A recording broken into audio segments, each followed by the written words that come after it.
Hello guys, welcome to my channel मस्ती with Tryaksh. I hope आप सब अच्छे होंगे और नवरात्रि चल रही है, सो हैप्पी नवरात्रि। मैं आज आप सबको ये बताऊंगी कि अपने बच्चों को पढ़ना कैसे सिखाएं, बैठाएं कैसे, कॉपी बुक से इंट्रोड्यूस कैसे करवाएं, कैसे बताएं कि ये कॉपी है, ये बुक्स हैं, ये कलर्स हैं, ये पेंसिल्स हैं, ये सारी चीज़ें बच्चों को इंट्रो कैसे करवाएं। सबसे बड़ी प्रॉब्लम तो बच्चों के साथ यही है कि वो इतने एक्टिव होते हैं कि वो 2 मिनट भी एक जगह बैठते नहीं। इस कंडीशन में बच्चों को बैठाना सबसे बड़ी प्रॉब्लम मेरे लिए तो ये बहुत बड़ा टास्क था। त्रयक्ष को पढ़ना सिखाना, त्रयक्ष को बैठना सिखाना। एक जगह वो कभी नहीं बैठता, कभी भी नहीं। 2 मिनट में बस 2 मिनट बहुत ज़्यादा हो जाते हैं उसके लिए, और 2 मिनट के बाद वो उठ के यहाँ से वहाँ, वहाँ से वहाँ कुछ ना कुछ लेके दौड़ना, भागना, खेलना, कूदने में लग जाता है। इसलिए मैंने उसे डायरेक्टली पेंसिल से इंट्रोड्यूस नहीं करवाया। मैंने उसे सबसे पहले दी ये डायरी और ढेर सारे कलर्स। वो देखकर इन्हें बहुत ज़्यादा खुश हो गया था। मम्मा व्हाट इज़ दिस, ये कैसे यूज करते हैं, क्यों करते हैं, क्या है, ये सारे सवाल, बहुत सारे क्वेश्चंस जिनका मेरे पास कोई आंसर नहीं था। बस क्योंकि वो उस समय 2.5 साल का था और उसे ये नहीं समझाया जा सकता था कि बेटा ये कलर्स हैं, ये ग्रीन है, ये येलो है, ये रेड है। हाँ, मैंने उसके साथ बोलना शुरू किया और अब वो सारी चीज़ों को बहुत अच्छे से समझता है, जानता है, लिखता भी है, बहुत ही अच्छा लिखता है। सारी चीज़ें बहुत अच्छी हैं। इसलिए आप मेरे ख्याल से सबसे पहले बच्चों को पेंसिल नहीं देनी चाहिए। बच्चों को दें ढेर सारे कलर्स, स्केच।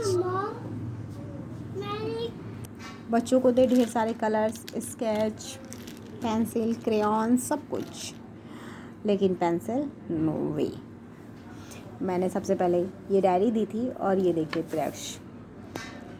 त्रयक्ष ने क्या लिखा है। अब वो जब लिखना सीख गया तब उसने ये लिखा है अपना नाम। जब वो नहीं जानता था कि ये क्या है और ये क्या है, आफ्टर उसे ये भी नहीं पता था कि ये कॉपी है, बुक है, स्पेस लिखते हैं, पढ़ते हैं, कुछ भी नहीं। बस मैंने उसे यूं ही ये डायरी दी और कहा बेटा ये तुम्हारे हैं, बस मम्मा मैं इस पर कुछ भी करूँ? यस, कुछ भी कर सकते हो। दैन उसने शुरू किया हर स्केच से गोजना, इसे हम कहते हैं ना गोजना, और इसे हमारी लैंग्वेज में कहते हैं फ्रीली राइटिंग। वो फ्रीली लिखना, फ्री हैंड राइटिंग जिसे आप कहते हैं, वो उसने करना शुरू किया। और बस जहाँ मन में आया, जो मन में आया वो लिखा, वो किया। ये सब उसने ही लिखा। मम्मा देखो मैंने क्या बनाया, मम्मा देखो मैंने क्या बनाया। वो बहुत हैप्पी होता था और मैं भी, क्योंकि मेरा बच्चा बैठना सीख रहा था। 2 मिनट, 4 मिनट, 5 मिनट, इससे ज़्यादा नहीं बैठते हैं बच्चे शुरू में बच्चे बस 2 से 3, 3 से 4 मिनट, बहुत ज़्यादा करेंगे आप तो 5 से 10 मिनट, उससे ज़्यादा बच्चे नहीं बैठते हैं। और इसके लिए आप परेशान बिल्कुल मत हो। जब बच्चा बैठने लगेगा, पढ़ने लगेगा, तो वो अपने आप ही बैठना पढ़ना सीख जाएगा। आप चाहें कि 2-2.5 साल का बच्चा है और वो 1 घंटे बैठ के पढ़ाई करे, आप जैसा उसे कहें वैसा लिखिए, तो ऐसा नहीं होता है। बच्चे भी बहुत छोटे होते हैं और अगर आपका बच्चा 4 मिनट बैठ रहा है तो बस, तो आप खुश हो जाइए कि हाँ आपका बच्चा बैठ रहा है। बहुत सारे बच्चे इतने एक्टिव हैं कि वो 2 मिनट भी नहीं बैठते हैं। मेरा बच्चा भी बहुत एक्टिव है और वो भी जल्दी बैठता नहीं है, वो एक जगह नहीं बैठना चाहता। लेकिन ये स्केच और ये डायरी ने उसे कुछ देर के लिए बैठना सिखाया। वो अपने चेयर पे आराम से कंफर्टेबली टेबल चेयर लगा के अपने डायरी और अपने स्केच के साथ बैठ जाता था, कुछ भी ना करता था बस। लेकिन हाँ, इतना ही करता था और इतना ही ज़रूरी है एक बच्चे के लिए। जो 2-2.5 साल का बच्चा, उसे क्या ही पता है कि क्या लिखना है, क्या पढ़ना है, क्या ए है, क्या बी है। फ्री हैंड राइटिंग करने दें, बच्चा फ्री हैंड राइटिंग जब करना सीख जाएगा। वो बैठता था और मुझे बहुत खुशी होती थी कि हाँ मेरा बच्चा बैठ रहा है।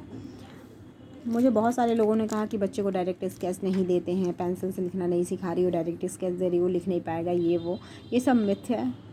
मैंने खुद ट्राई किया है अपने बच्चे पर, आप भी ट्राई करें और आपको भी समझ में आएगा कि नहीं, बच्चे को डायरेक्टली पेंसिल पकड़ाना ज़रूरी नहीं है। आपका बच्चा जिसमें कंफर्टेबल है आप वो दें, पेन दें, स्केच दें। मेरे लिए तो स्केच बहुत ही क्या कहें कि मतलब गॉड गिफ्टेड रहा है ये मेरे लिए। और मेरे बच्चे ने तो भाई स्केच से ही पढ़ना सीखा है, वो स्केच से ही लिखना सीखा, क्योंकि स्केच इतने नॉर्मली चलते हैं, बच्चे को थोड़ा भी प्रेशर नहीं लगाना पड़ता। बस वो यूं हाथ घुमाते, जैसे जैसे घुमाते जाता है वैसे वैसे वो दिखता है, बच्चा खुश होता है। अलग अलग कलर्स को यूज करके बच्चे को बहुत अच्छा लगता है जब वो बहुत सारे कलर्स को यूज करता है।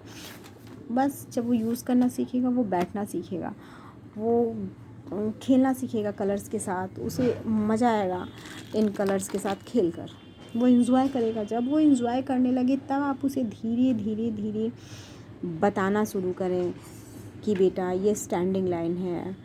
और इसके बारे में मैं कल आपसे बात करूँगी कि फिर जब बच्चा आपका बैठने लग जाए, 2 4 10 15 मिनट बैठना सीख जाए, कलर्स को पकड़ना सीख जाए, और जब वो कलर्स के साथ खेलना सीख जाए, उसे इंटरेस्ट आने लग जाए, फिर आप उसके साथ, उसके माइंड के साथ खेलिए। हमें अपने बच्चे के माइंड के साथ खेलना होता है, ये पकड़ना है कि उसे कौन सा कलर ज़्यादा प्यारा लग रहा है। बच्चों को ज़्यादातर ब्राइट कलर्स बहुत पसंद होते हैं, डार्क कलर्स, वो चटक रंग के साथ खेलना ज़्यादा पसंद करते हैं। तो हमें उनके साथ बस ये गेम एक खेलना है कि बेटा तुम्हें कौन सा कलर, आप देखिए कि आपका बच्चा कौन सा कलर ज़्यादा यूज़ कर रहा है।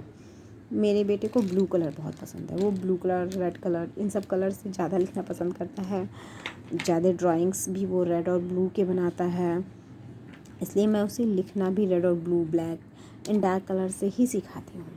उन्हें यही सारी चीज़ें पसंद आती हैं, यही सब कलर्स पसंद आते हैं। तो आप अपने बच्चे को देखिए, उनके साथ टाइम दीजिए, 10 मिनट, 15 मिनट, 1 घंटे, वो कौन से कलर से ज़्यादा यूज़ कर रहे हैं, कौन सा कलर ज़्यादा उठाते हैं, लिखते हैं। जब आप उन्हें कलर्स देते हैं तो वो सबसे पहले कौन सा कलर उठाते हैं और वो क्या करते हैं सर्कल में, उनके हाथ मतलब कर्स सर्कल्स मोशन में वर्क कर रहे हैं, या फिर स्टैंडिंग लाइंस की तरह वर्क कर रहे हैं, या फिर स्लीपिंग लाइंस में वर्क कर रहे हैं। उनका वर्क किस में ज़्यादा हो रहा है। बच्चे तो अधिकतर सर्कल ही करते हैं। मेरा बच्चा हमेशा अक्सर, देखिए ये सर्कल मोशन देख रहा है, ये मोशंस आपको पता चला है सर्कल में। ये देखिए, ये बच्चे ज़्यादातर ऐसे ही बच्चे पेंसिल्स, अपने पेन्स को घुमाते हैं जो सर्कल मोशन करते हैं बच्चे। देखिए, ये देखिए बच्चे ज़्यादातर सर्कल में यूं घुमाते हैं पेंसिल्स को।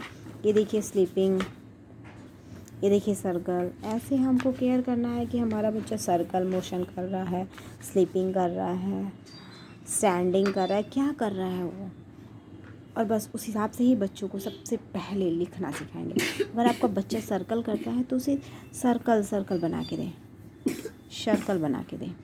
वो इजी वे में उस सर्कल को कई सारे कलर्स से, जो भी उसे कलर पसंद है उन सारे कलर से उस सर्कल को करेगा। पहले तो आपको डॉट्स बना के देने होंगे, बच्चा डॉट्स पे नहीं लिखेगा और नहीं लिखेगा।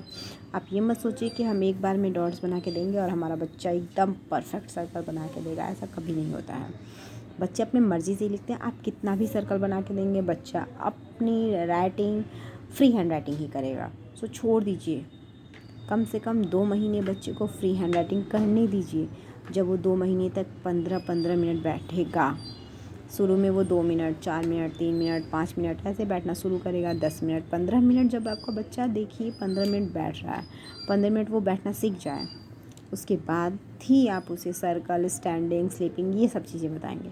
पहले नहीं, पहले आप उसे बैठना ही सिखाइए। बस वो बैठे, कॉपी और बुक के साथ बैठे, कुछ भी करे लेकिन बैठे,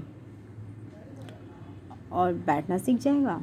उसके बाद हम उसे आगे की चीज़ें बताएंगे।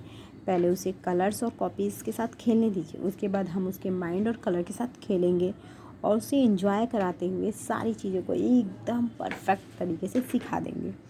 अगर आपको अपने बच्चे को घर पर ही पढ़ाना है, जैसे मैंने अपने तरक्ष को घर पर ही पढ़ाया है और लगभग उसने LKG तक का सिलेबस कवर कर दिया घर पर ही। मैंने उसका एडमिशन नहीं कराया, मैं घर पर ही उसे पढ़ाती हूँ और मैं खुद एक वर्किंग वूमेन हूँ, टीचर हूँ, घर पर ही उसे टाइम देती हूँ। और वो बहुत अच्छे से सारी चीज़ों को बहुत आराम से सीखता है। अगर आप भी ऐसा अपने बच्चे को सिखाना चाहते हैं, पढ़ाना चाहते हैं, तो आप मेरे चैनल को ज्वाइन करिए, सब्सक्राइब करिए, लाइक करिए, शेयर करिए और इन्जॉय करिए। हम धीरे धीरे आपके बच्चे को घर पर ही बैठ के पढ़ना सिखा देंगे, ये मेरी गारंटी है। ओके, बाय, टेक केयर, मिलते हैं नेक्स्ट वीडियो में। तब तक आप और अपने बच्चे दोनों को एंजॉय करने दें।